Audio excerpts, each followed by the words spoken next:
श्रोताओं, मध्य प्रदेश में कोविड-19 के सबसे ज्यादा संक्रमित इंदौर में हैं, जिनकी समुचित चिकित्सा व्यवस्था राज्य सरकार, जिला प्रशासन और एमजीएम मेडिकल कॉलेज के संयुक्त निर्देशन में शहर के 5 प्रमुख कोरोना हॉस्पिटल्स में चल रही है। यहां न केवल शहर के कोरोना संक्रमित हैं, वरन इंदौर और उज्जैन संभाग के विभिन्न जिलों के कोरोना रोगियों का इलाज भी चल रहा है। राहत और उम्मीद की बात यह है कि कुल कोरोना संक्रमित में से लगभग 50% व्यक्ति अब इस संक्रमण से मुक्त होकर अपने घरों में जा चुके हैं और ये सब मुमकिन हो सका है इन अस्पतालों में कार्य कर रहे सेवा की मूर्ति के रूप में डॉक्टर्स, नर्सेज, पैरामेडिकल स्टाफ और सफाई कर्मियों के द्वारा की जा रही निरंतर सेवा से। वाकई इन कोरोना योद्धाओं की सफल रणनीति और क्रियान्वयन का ही परिणाम है कि अब इन कोरोना हॉस्पिटल्स में भर्ती रोगियों की संख्या कम होती जा रही है। इंदौर का श्री अरविंदो मेडिकल कॉलेज प्रदेश का सबसे बड़ा कोरोना केयर हॉस्पिटल बन चुका है, जहां सबसे अधिक कोरोना के रोगियों का इलाज हुआ है और अधिकांश स्वस्थ होकर डिस्चार्ज हो चुके हैं। चेयरमैन डॉक्टर विनोद भंडारी के सतत निर्देशन में डॉक्टर रवि डोसी और उनकी टीम अद्भुत तरीके से काम कर रही है। आज हमारे इस कार्यक्रम से जुड़ रहे हैं डॉक्टर डोसी की टीम के सदस्य डॉक्टर योगेश मोंदड़ा। इनसे हम बातचीत करेंगे, लेकिन पहले सुनते हैं बहुत संक्षेप में डॉक्टर रवि डोसी का संदेश।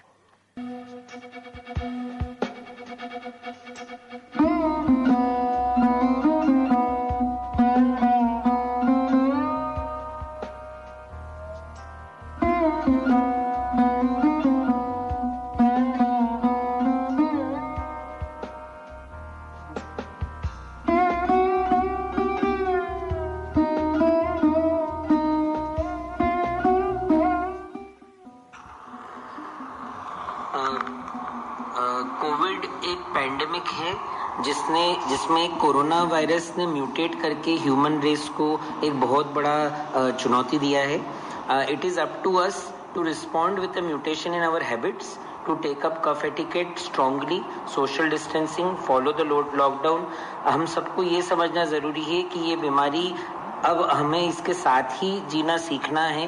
We have to improve our habits. इसके जो कॉमन लक्षण हैं जैसे बुखार, खांसी, सर्दी, इनको जल्दी पहचान करके इन लोगों को जल्द से जल्द मेडिकल राय देनी चाहिए, क्योंकि जो भी व्यक्ति जल्दी आ रहा है वो पूर्णतः स्वस्थ होकर कुछ दिन में अपने परिवार के पास वापस जा रहा है। इस बीमारी को हम मिलकर हरा सकते हैं अगर हम भी इस बीमारी की तरह म्यूटेट होकर एक बेटर तरीके से जीना सीख जाएं।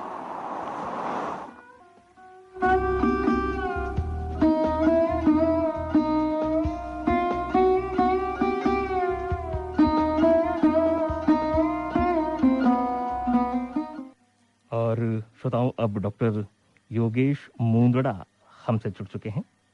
हेलो डॉक्टर योगेश, आपका हमारे इस कार्यक्रम में बहुत बहुत स्वागत।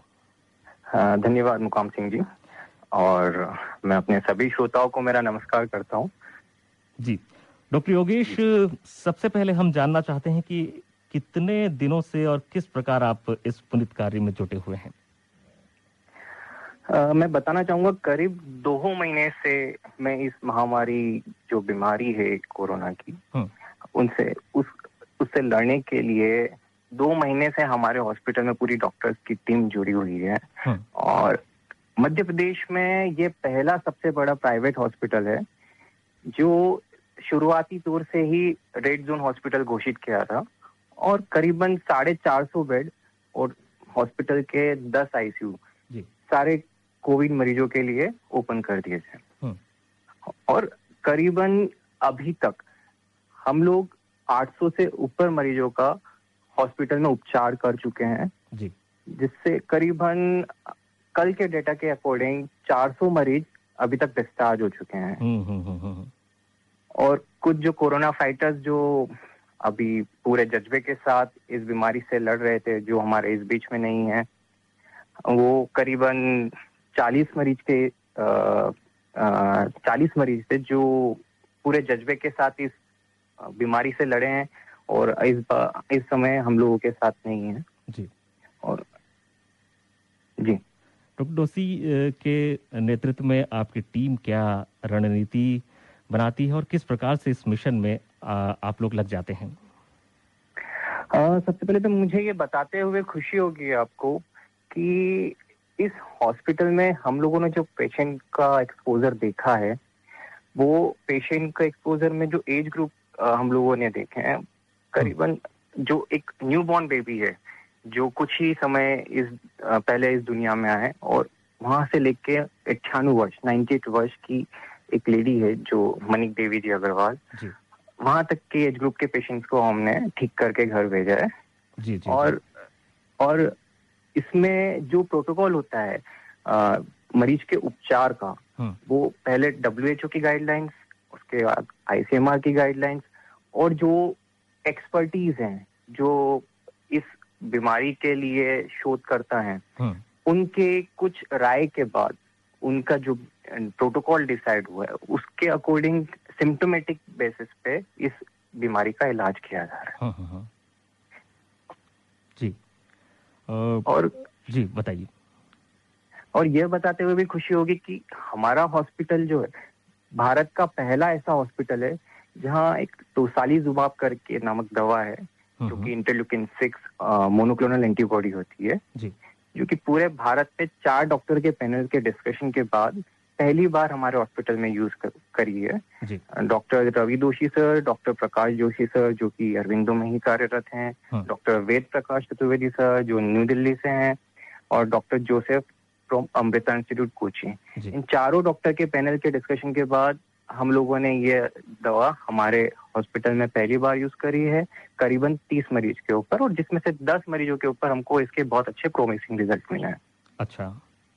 और देश का पहला बड़ा प्राइवेट मेडिकल कॉलेज और मध्य प्रदेश का पहला प्राइवेट हॉस्पिटल जहां पर हम लोगों ने प्लाज्मा थेरेपी मरीजों के ऊपर यूज करी है। और करीबन 4 मरीज के ऊपर हमने ये प्लाज्मा थेरेपी यूज करी है और चारों मरीज खुश होकर घर के लिए डिस्चार्ज किए गए हैं। जी जी जी। तो जो प्लाज्मा डोनेट के लिए जो पेशेंट जो ठीक हो चुके हैं वो अब आ रहे हैं? प्लाज्मा थेरेपी एक्चुअली इसमें क्या होता है कि plasma is a blood component, जो ब्लड का एक कंपोनेंट है। तो जो मरीज ऑलरेडी कोरोना से संक्रमित हुए थे और बाद में उपचार के बाद जो नेगेटिव हुए हैं, तो उनके ब्लड में ऑलरेडी जो एंटीजन के अगेंस्ट एंटीबॉडी बनती है, तो वो एंटीबॉडी जो होती है, जैसे इम्यूनो कॉम्प्रोमाइज पेशेंट है तो उनको बूस्टअप करने के लिए हेल्पफुल होती है। तो उन मरीजों का प्लाज्मा लिया जाता है, और जो माइल्ड टू मॉडरेट रिस्क के जो पेशेंट हैं उनके अंदर इस प्लाज्मा थेरेपी को यूज किया जाता है, जिसके हम लोगों ने 4 पेशेंट के ऊपर इस थेरेपी को अप्लाई किया और चारों पेशेंट डिस्चार्ज हुए हैं। जी जी जी। डॉक्टर योगेश, आपकी जो ड्यूटी आवर्स में क्या दिनचर्या रहती है? क्या आप कुछ खाते पीते हैं या फिर कुछ भी? ड्यूटी आवर्स में ये रहता है कि हम लोगों की 12 घंटे की शिफ्ट लगती है। तो 12 घंटे की शिफ्ट में हम लोग पूरा पीपी किट जो होती है, पर्सनल प्रोटेक्टिव इक्विपमेंट किट, वो पहनकर हम लोगों को ड्यूटी करनी पड़ती है, और हर ड्यूटी में 2 किट दी जाती है। तो कुछ डॉक्टर्स का रहता है कि कुछ डॉक्टर्स उस किट को चेंज करके बीच में लंच करते हैं, कुछ डॉक्टर्स का रहता है कि वो कंटिन्यूअस उस पीपी किट में बिना खाए पिए 12 घंटे तक अपना पूरा सेवा देते हैं। अच्छा, तो पानी भी नहीं पियेंगे क्या? जी नहीं, पानी भी नहीं पीते हैं। ओहो। डॉक्टर साहब, आज वर्ल्ड नर्सेस दिवस भी है। जी। तो मैं सभी श्रोताओं को, जितने भी नर्सेस हैं जो इस प्रोग्राम को सुन रहे हैं, उन सबको इसके लिए विश करना चाहूंगा।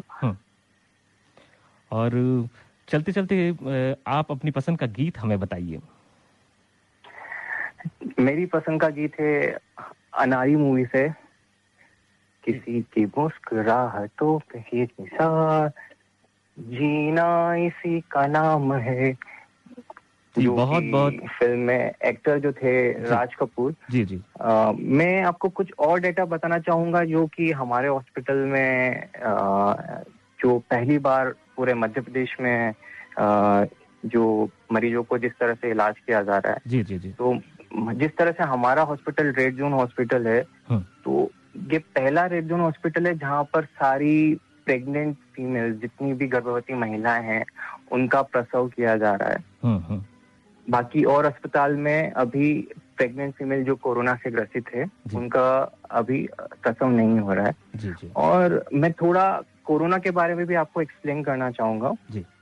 कोरोना जो बीमारी है, कोरोना का मतलब होता है क्राउन, जो कि माइक्रोस्कोप के अंडर में जो देखते हैं इसके विजन में, तो उसका मतलब होता है क्राउन, मुकुट। और ये बीमारी जो है, ये सबसे पहले देखी थी 1930 में, 1930 में। अच्छा। हाँ, तब आइडेंटिफाई हुई थी एनिमल्स के अंदर। जब इसको फर्स्ट टाइम ह्यूमंस के अंदर देखा था, वो देखा था 1960 के अंदर। और जो ये मीडिया में हाईलाइट हुई थी 1968 के अंदर, मीडिया में हाईलाइट हुई थी, और इसकी करीबन मोर देन 20 स्पीशीज हैं। बट जो सबसे डेंजरस स्पीशीज रही है, जिसको बोलते हैं सार्स को, सीवियर एक्यूट रेस्पिरेटरी सिंड्रोम होता है इसका मतलब, जो कि 2003 में चाइना के अंदर देखा गया था। सेकंड इसकी जो स्पीशीज आई है, वो आई है MERS, middle east respiratory syndrome, जो कि 2012 में सऊदी अरेबिया के अंदर इस बीमारी को देखा गया था। जी। उसके बाद जो हम लोगों को दिखा है, वो ये इसे बोलते हैं novel corona virus. Novel means पूरा इसके अंदर सारे न्यू सिम्टम्स हैं जो पहले कभी देखे नहीं गए, जो कि 2019 के अंदर हम लोगों के वर्ल्ड में पेंडेमिक हुई है। जी। और इसको नाम दिया गया है SARS-CoV-2। तो अभी तक ये माना जा रहा है कि जो ये बीमारी का ट्रांसमिशन हुआ है, वो या तो सी फूड की वजह से हुआ या एनिमल की वजह से हुआ है। और जो बीमारी ये है, ये कम्युनिकेबल, लाइक कंटेजियस हो गई है। जी। कंटेजियस मतलब छूत की बीमारी, मतलब ये छूत से वायरस फैल रहा है, एयर ड्रॉपलेट्स के कारण वायरस फैल रहा है। और इसके जो लक्षण हैं, कुछ लक्षण जो हैं माइल्ड है, कुछ सीवियर है। माइल्ड में जैसे बुखार हो गया, खांसी हो गई, शॉर्टनेस ऑफ ब्रेथ मतलब सांस लेने में तकलीफ। और जो सीवियर लक्षण आ रहे हैं, जैसे निमोनिया हो गया, किडनी फेलियर हो गया। और जो इस संक्रमण के बाद जिसमें हम देखे जा रहे हैं कि काफी मरीज जो हैं जिनकी डेथ हो रही है, तो वो डेथ का एक रीजन है कुछ जिनका इम्यूनो कॉम्प्रोमाइज पेशेंट है, जो पेशेंट एक हायर एज ग्रुप के हैं, और जो पेशेंट कोमॉर्बिडिटीज के साथ एसोसिएटेड, जिसका मतलब जिनको डायबिटीज है, ब्लड प्रेशर है। तो ये सारे रीजंस के कारण डेथ होने के चांसेस ज्यादा हो रहे हैं। जी डॉक्टर साहब, मैं आपको यहाँ रोकना चाहूंगा। आप हमसे जुड़े, बहुत बहुत धन्यवाद। कहेगा फूल हर कली से बार बार, जीना इसी का नाम है। किसी की मुस्कुराहटों पे हो निसार, किसी का दर्द मिल सके तो ले उठा, किसी के वास्ते हो तेरे दिल में प्यार, जीना इसी का नाम है।